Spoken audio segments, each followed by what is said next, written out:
dəhliz hissiyə o rəngi vermək biraz absurd olar düzdür. Tembolidə yəni Nəsə disbalans disbalansı pozulur, ay sağ olun və yaxud da ki çox şən bir adamın görürsüz ki elə bir tünd rəngdən istifadə etmək istəyir ki, baxırsan ki əslində şən adam da axı bu niyə tünd rəngi seçsin? Bu əslində onun kimliyindən, onun keçmişindən, onun psixoloji durumundan xəbər verir. Sizə bir məlumat da verim.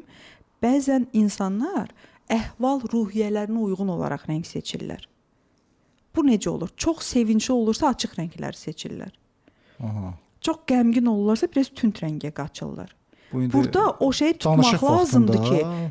ki, bəli, seçim vaxtında, danışıq vaxtında onu prosta tutmaq lazımdır ki, bu bunun müvəqqəti halıdır, yoxsa bu bunun həqiqətən də xarakteridir. Əməli baş psixoloji konsultasiya. Bəli, onu deyirəm ki, əvvəlcə bir psixoloji konsultasiya gedir həqiqətən müştəri ilə.